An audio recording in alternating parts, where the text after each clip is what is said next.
ఇప్పుడు అడగాల్సింది, తేలాల్సింది telephone tapping పైన వస్తున్న ఆరోపణలు నిజమెంత, దీనికి బాధ్యత ఎవరిది అని.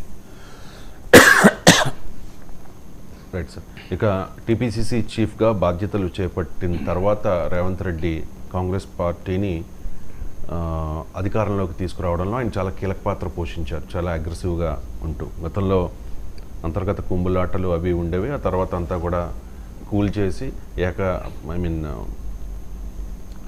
రేవంత్ రెడ్డి సక్సెస్ఫుల్గా తెలంగాణలో కాంగ్రెస్ పార్టీని అధికారంలోకి తీసుకురాగలిగారు. ఇప్పుడు తెలంగాణ ముఖ్యమంత్రిగా రేవంత్ రెడ్డి ఉన్నారు కాబట్టి టీపీసీసీ బాధ్యతలు కూడా ఆయనతోనే ఉన్నాయి కాబట్టి సీతక్కకు టీపీసీసీ చీఫ్ పదవి ఇస్తారనే ప్రచారం జరుగుతోంది సార్. ఒకవేళ ఇదే నిజమైతే కాంగ్రెస్ పార్టీని ఇదే సక్సెస్ కొనసాగించగలుగుతారా సీతక్క? అది నేను లేదంటే ఈ ప్రచారంలో నిజమెంత? నేను నిజమెంత అనేది తేలుతుంది. ఫండమెంటల్ పాయింట్ ఏంటంటే ప్రచారంలో నిజమెంత అన్నది క్వశ్చన్ కాదు, సక్సెస్ అవుతా అన్న క్వశ్చన్ కాదు, ఇవన్నీ ఊహాగానాలు కాదు.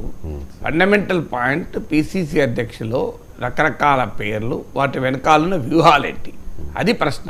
ఇప్పుడు సీతక్క అనే పేరు ముందుకు ఎందుకు వచ్చింది, ఇందులో ఉన్న రాజకీయ వ్యూహం ఏంటి అనేది ప్రశ్న తప్ప ప్రచారంలో నిజం ఉందా లేదా అనేది అది నీకు నియమించేదాకా తెలియదు. సో అందువల్ల ఇందులో ఫండమెంటల్ పాయింట్ పిసిసి అధ్యక్షుడిగా రేవంత్ రెడ్డి ఉండడు. ఎందుకంటే ఆయన ముఖ్యమంత్రిగా ఉన్నాడు కనుక 2 పదవులు సాధారణంగా కాంగ్రెస్ పార్టీలో ఉండవు.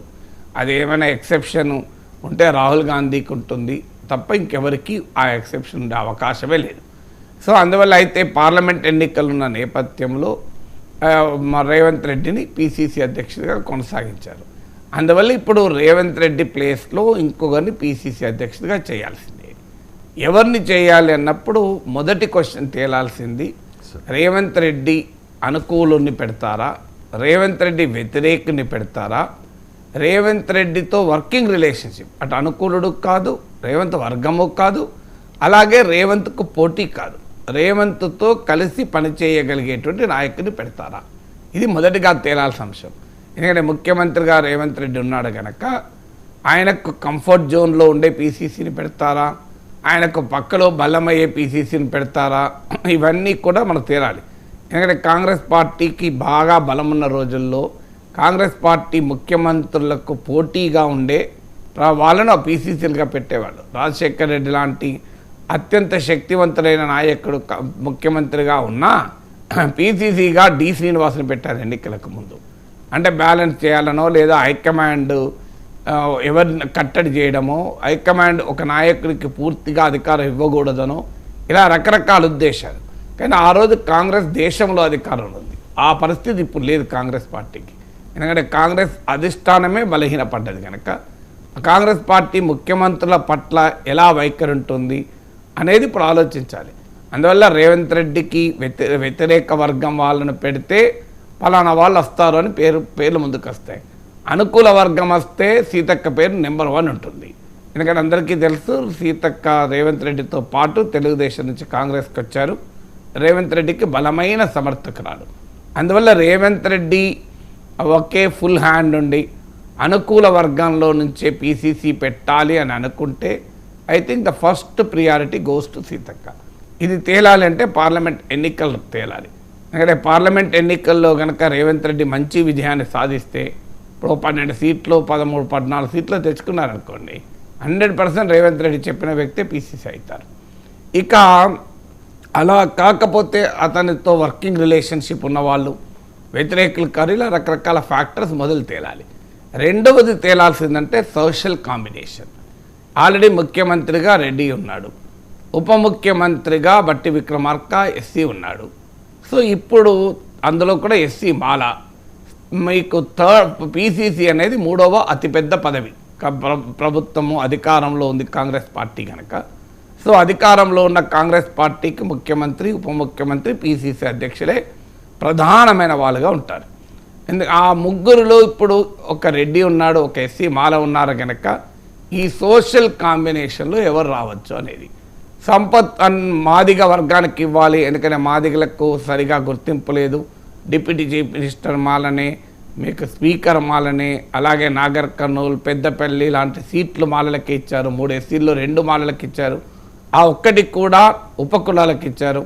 మాదిగలకు ఒక్క ఎంపీ సీటు కూడా ఇవ్వలేదు అనేది కాంగ్రెస్ పార్టీ పైన తీవ్రమైన విమర్శలు వస్తున్నాయి వివిధ వర్గాల నుంచి, ముఖ్యంగా బీఆర్ఎస్ నుంచి. అందువల్ల ఆ గ్యాప్ను ఫిలప్ చేయాలి అనుకుంటే, ఎందుకంటే ఒకవైపు బీజేపీ వర్గీకరణ డిమాండ్ ఎత్తుకుంది, కృష్ణమాదిగ లాంటి వాళ్ళు బీజేపీకి మద్దతుగా ఉన్నారు, బీఆర్ఎస్ కూడా ఆర్ఎస్ ప్రవీణ్ కుమార్ లాంటి నాయకుల్ని ప్రొజెక్ట్ చేస్తోంది. ఈ నేపథ్యంలో తెలంగాణలో మాలల కన్నా మాదిగలు ఎక్కువ. సో ఈ కాంటెక్స్ట్ అంతా చూసుకున్నప్పుడు మాదిగ సామాజిక వర్గానికి చెందిన ఒకరికి ఈ పీసీసీ కావాలి అనుకుంటే అప్పుడు దామోదర రాజనరసింహనో సంపత్తో ఇలా ముందుకొస్తారు. లేదు, బీసీలకు సాలినంత గుర్తింపు లేదు అన్న విమర్శకు కూడా కాంగ్రెస్ ఎదుర్కొంటుంది. ఎందుకంటే మంత్రుల్లో ఎమ్మెల్యేలో అత్యధికులు రెడ్లు, మీకు మంత్రుల్లో కూడా గణనీయమైన సంఖ్య రెడ్లే ఉన్నారు. సో అందువల్ల బీసీలకు సరిగా రిప్రజెంటేషన్ ఇవ్వకపోతే నష్టపోతాం. ఎందుకంటే క్లియర్గా బీజేపీలోమో ప్రముఖ బీసీ నేతలు కనబడుతున్నారు, బండి సంజయ్ కానీ ఈటల రాజేందర్ కానీ. మీరు వివిధ ప్రీ పోల్ సర్వేలు, పోస్ట్ పోల్ సర్వేలకు కూడా క్లియర్గా బీసీ ఓటర్లలో బీజేపీకి ఎక్కువ ప్రాబల్యం ఉంది. సో అందువల్ల బీసీ ఓటర్లను బీజేపీ అట్రాక్ట్ చేస్తోంది కనుక దానికి కౌంటర్గా బీసీ ముఖ్యమంత్రి కూడా అన్నారు. సో అందువల్ల బీసీలకు రిప్రజెంటేషన్ ఇవ్వాలి అనుకున్నప్పుడు మధు యాష్కి గౌడ్ లాంటి వాళ్ళు, లేకుంటే మహేష్ కుమార్ గౌడ్ ఎమ్మెల్సీగా ఇటీవల అయ్యారు. సో ఇలాంటి నాయకులు కొంతమంది పేర్లు ముందుకు వస్తున్నాయి బీసీ నాయకులు అయినప్పుడు. సో ఇలా మొదలు తేలాల్సింది. సో జగ్గారెడ్డి లాంటి వాళ్ళు, కోమటిరెడ్డి రాజగోపాల్ రెడ్డి లాంటి వాళ్ళు బలమైన నాయకులు. వాళ్ళు నిజంగా వాళ్ళకు సామాజిక వర్గమే అడ్డంకి తప్ప వేరే అడ్డంకి ఏమీ లేదు.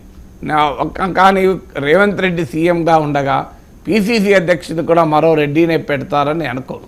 ఎందుకంటే కాంగ్రెస్ పార్టీ కానీ ఏ రాజకీయ పార్టీ కానీ ఆ సోషల్ ఇంజనీరింగ్ను బ్యాలెన్స్ చేస్తూ ఉంటుంది వివిధ సామాజిక వర్గాలు. అందువల్ల కోమటిరెడ్డి రాజగోపాల్ రెడ్డి వాస్తవంగా మంత్రి ఎక్స్పెక్ట్ చేస్తున్నాడు, కానీ సోదరుడు కోమటిరెడ్డి వెంకటరెడ్డి మంత్రిగా ఉన్నాడు కనుక ఆయనకు నష్టం జరుగుతుంది. అందువల్ల ఆయన పీసీసీ ప్రెసిడెంట్ అడుగుతున్నాడు. అలాగే జగ్గారెడ్డి ఓడిపోయినా కూడా కాంగ్రెస్లో ప్రముఖ నాయకుడు కనుక ఆయన అడుగుతున్నాడు. సో అయితే వీళ్ళిద్దరిలోకి అవకాశం రావడానికి అడ్డంకి సోషల్ ఈక్వేషన్సే. అందువల్ల ఈ సామాజిక సమీకరణలు కూడా కాంగ్రెస్ పార్టీ నిర్ణయించుకోవాలి ఎవరు అని. సో ఎవరికి మనము ఏ సామాజిక సమీకరణ ఆధారంగా ఇవ్వాలని. ఇక మూడవది ఇండివిజువల్ ఆస్పిరేషన్స్, అంటే వ్యక్తులుగా ఉండేటువంటి వారి రాజకీయ ఆకాంక్షలు కూడా ఉంటాయి. అందులో ముఖ్యమైనది డిప్యూటీ చీఫ్ మినిస్టర్ బట్టి విక్రమార్క. ఎందుకంటే ఆయన ముఖ్యమంత్రి పదవికే పోటీ పడ్డాడు, కానీ అధిష్టానం రేవంత్ రెడ్డి వైపుగా మొగ్గు చూపింది. అప్పుడు ఆయన డిప్యూటీ చీఫ్ మినిస్టర్గా ఇచ్చారు. అప్పుడే రేవంత్ రెడ్డి ప్రపోజల్గా వచ్చినట్టు వార్తల్లో చదివాం. ఒక్కరే కాదు డిప్యూటీ చీఫ్ మినిస్టర్, ఆంధ్రప్రదేశ్ తరహాలో మీకు 4-5 డిప్యూటీ చీఫ్ మినిస్టర్, ఒక ఎస్టీ సీతక్కను, ఒక ముస్లింను, ఒక బీసీని పొన్నం ప్రభాకర్, ఇలా ఒక ఎస్సీ, ఇలా వివిధ సామాజిక వర్గాలకు చెందిన వారిని డిప్యూటీ చీఫ్ మినిస్టర్గా ఉంచాలి అని ఒక ప్రతిపాదన కూడా వచ్చింది. దానికి బట్టి విక్రమార్క అంగీకరించకపోవడం, ఎందుకంటే ఆయన గుర్తింపు తగ్గుతుంది కనుక ఆయన అంగీకరించలేదని కూడా వార్తలు వచ్చాయి. ఇప్పుడు ఆయన కర్ణాటక తరహాలో అక్కడ ఉప ముఖ్యమంత్రిగా డీకే శివకుమార్, ముఖ్యమంత్రి పదవికి పోటీ పడిన వ్యక్తి ఉన్నాడు కనుక, డీకే శివకుమార్కి పీసీసీ ఉంది కనుక, కర్ణాటక ఫార్ములా లాగా తెలంగాణలో కూడా ముఖ్యమంత్రి రేవంత్ రెడ్డి ఉన్నాడు కనుక deputy chief minister and PCC ప్రెసిడెంట్గా బట్టి విక్రమార్కను కావాలని ఆయన అడుగుతున్నారు. అది జరిగితే రేవంత్ కన్నకు బట్టి విక్రమార్కకు మధ్య ఉండేటువంటి బ్యాలెన్స్ అది కాస్త బట్టి విక్రమార్క వైపు ఇంకా మొగ్గు పడుతుంది. ఎందుకంటే డిప్యూటీ చీఫ్ మినిస్టరే కాదు, పీసీసీ ప్రెసిడెంట్ అయితే అది ఆటోమేటిక్గా రేవంత్కు కాస్త ఎక్కువ చెక్ అవుతుంది. అందువల్ల అది రేవంత్ రెడ్డి అంగీకరిస్తాడా? కాంగ్రెస్ పార్టీ ముఖ్యమంత్రి అసెంబ్లీ ఎన్నికల్లో విజయం సాధించడానికి నాయకత్వం వహించి పార్లమెంట్ ఎన్నికల్లో బెటర్ పర్ఫార్మెన్స్ ఉంటే అందుకు కారణమైన ముఖ్యమంత్రికి ఉప ముఖ్యమంత్రికి మధ్య ఉండే బ్యాలెన్స్లో బట్టి విక్రమార్క పట్ల అంత మొగ్గు చూపుతుందో చూడాలి. ఎందుకంటే కర్ణాటక వేరు, కర్ణాటక ఎన్నికల గెలుపులో సిద్ధరామయ్య పాత్ర ఎంతుందో అంత ఈక్వల్గా లేదంటే ఎక్కువగా డీకే శివకుమార్ పాత్ర ఉంది. సో అందువల్ల ఆ రకమైన కాంబినేషన్ కర్ణాటకలో ఉండాల్సి వచ్చింది. ఆ కాంబినేషన్ తెలంగాణలో ఉంటుందా? సో ఇలాంటి అనేక ప్రశ్నలు ఉన్నాయి. అయితే బట్టి విక్రమార్క సతీమణికి ఎంపీ అడిగారు, కానీ అది సాధ్యం కాలేదు. అందువల్ల మరి ఆయన ఈ కంపెన్సేషన్గా అటు ముఖ్యమంత్రి పదవి రాలేదు, సత్యమణికి ఎంపీ టికెట్ రాలేదు, కనుక తనకు పీసీసీ ఇవ్వాలని అడుగుతున్నారు అని. సో అందువల్ల ఈ సోషల్ కాంబినేషన్లు, ఇండివిజువల్ కాంబినేషన్లు, ముఖ్యమంత్రితో ఉండే రిలేషన్షిప్, వీటన్నిటినీ కూడా బ్యాలెన్స్ చేసుకొని పీసీసీ ఎంపిక చేస్తారు. దీంతో పాటు పాపులర్గా పర్సెప్షన్ ఏంటి అంటే తెలంగాణ సమాజానికి, ప్రజలకు ఏ రకమైన మెసేజ్ పంపుతారు. అందువల్ల ఈ సామాజిక ఈక్వేషన్స్లో సీతక్క పేరు ముందుకు రావడం ఒక రకంగా రేవంత్ పవర్ఫుల్ వ్యూహం అది. ఎందుకంటే ఒక ఎస్టీ ఉమెను, చాలా డైనమిక్గా పేరున్న లీడరు. నేషనల్ మీడియాలో అయితే నేను అది ఎన్ని పేపర్లు, మ్యాగజైన్లో చదివాను, వెబ్సైట్లు. జాతీయ మీడియాలో ఒక రకంగా స్టార్ సీతక్క అంటే, ఎందుకంటే ఆమె నేపథ్యం ఒక పేద ఆదివాసీ నేపథ్యం నుంచి వచ్చి నక్సలైట్ బలగాల్లో పనిచే సాయుధ బల స్క్వాడ్లో పనిచేసి మెయిన్ స్ట్రీమ్లోకి వచ్చి ఒక ఎంపీగా ఆమె కరోనా టైంలో చేసిన కృషి కూడా బాగా హైలైట్ అయింది. సో అందువల్ల ఆమెకున్నటువంటి పాపులర్ ఇమేజ్, అందులో ఒక ఎదిగి వచ్చిన ఎస్టీ ఉమెన్ లీడర్ ఆ స్థాయిలో ఉండడం మామూలు కాదు.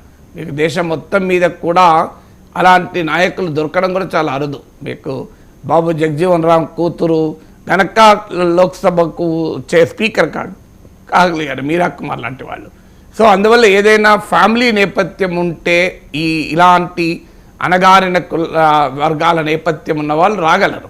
అందువల్ల ఒక ఆదివాసీ మహిళ ఆ స్థాయికి రావడం అనేది మామూలు విషయం కాదు. కనుక అది జాతీయ స్థాయిలో కూడా ఒక పవర్ఫుల్ సంకేతాన్ని పంపడానికి కాంగ్రెస్కు ఉపయోగపడే అవకాశం ఉంది. కనుక కూడా సీతక్కకు ఉండే అడ్వాంటేజ్ అది.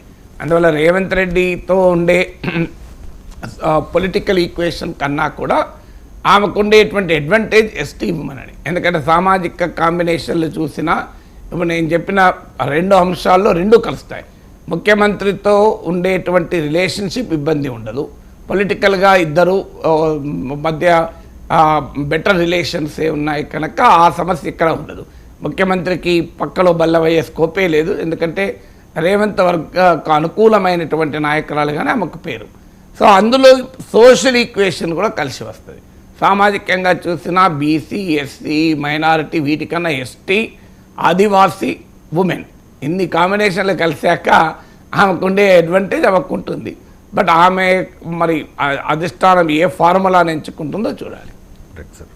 ఇక తెలంగాణలో అసెంబ్లీ ఎన్నికలు పూర్తయ్యాయి, ఇప్పుడు లోక్సభ ఎన్నికలు కూడా పూర్తయ్యాయి. నెక్స్ట్ స్థానిక సంస్థల ఎన్నికలు. అధికారంలో ఏ పార్టీ ఉంటే ఆ పార్టీతో